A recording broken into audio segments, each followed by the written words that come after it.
Proposed route? From blue fields on the Caribbean coast, across Lake Managua, known locally as Lake Jolitlan, and out to Puerto Corinto on the Pacific.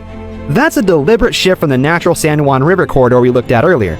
Lake Managua sits closer to the Pacific endpoint and allows a more direct crossing, at the cost of engineering through far more complex terrain. The trade-off, on paper, is worth it. 445 kilometers total, a depth of 27 to 29 meters, nearly double what Panama can offer. Built to handle 400,000-ton supertankers that can't even fit through Panama's expanded locks. Panama, by comparison, is 82 kilometers of engineered mountain crossing, maxing out at 120,000-ton vessels. This is not China's first attempt. In 2013, Chinese billionaire Wang Jing secured a 50-year concession from Nicaragua, renewable for another 50, to build a $50 billion canal. Construction was supposed to begin in 2015. Then Wang lost most of his fortune in China's stock market crash. His company disappeared, and in 2024, Nicaragua formally revoked the concession, which had sat legally dormant for years. Environmental opposition had been fierce from the start, and legal challenges were already forming before the money ran out. But this time is different.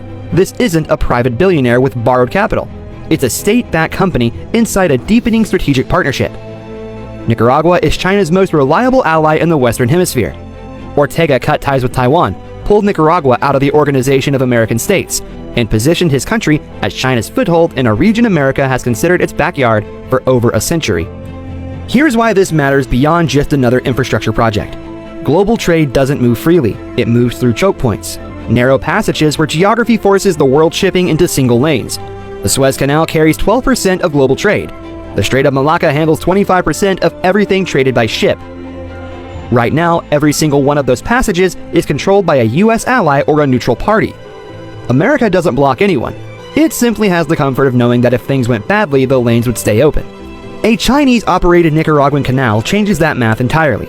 It would be the first transoceanic passage in the Western Hemisphere outside of American influence, giving China the ability to prioritize its own shipping, slow rivals, and in a moment of real crises, use access as a weapon. In a conflict over Taiwan, US Navy vessels from the Atlantic would need Panama. If Nicaragua were operational and China aligned, the equation shifts. Maybe ships still pass, maybe they don't. Either way, America no longer holds a monopoly on hemispheric passage.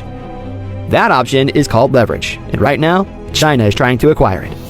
But there's a reason no one has built this canal in 500 years of trying. Lake Managua, the proposed centerpiece of the new route, is one of Central America's most ecologically stressed bodies of water. Decades of urban runoff from Nicaragua's capital have left it severely polluted, sitting at the heart of a densely populated region with limited environmental buffer. To accommodate supertankers, you'd have to dredge it to 27 to 29 meters and permanently connect it to two saltwater oceans. Salt intrusion along the corridor could devastate surrounding freshwater systems. The dredging operation would be one of the largest in Central American history. Indigenous and rural communities along the 445-kilometer route would face displacement, and legal opposition is already forming. The geography that makes this strategically irresistible is the same geography that makes it extraordinarily difficult to build responsibly. That tension hasn't resolved in 5 centuries. So will China actually build this? The honest answer is, we don't know. What exists right now is a feasibility study started in November 2024, with no construction commitment behind it. The first attempt collapsed.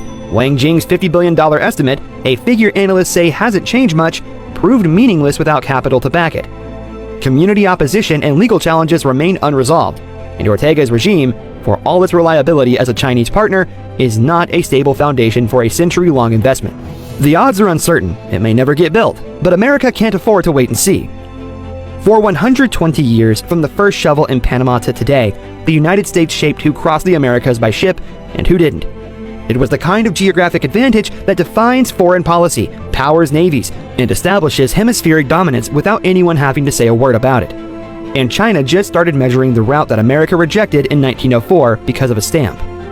The San Juan River and Lake Nicaragua have been there for millions of years, waiting. The question was never whether the geography was right. It was always who would control it. And now, China is trying to answer that question.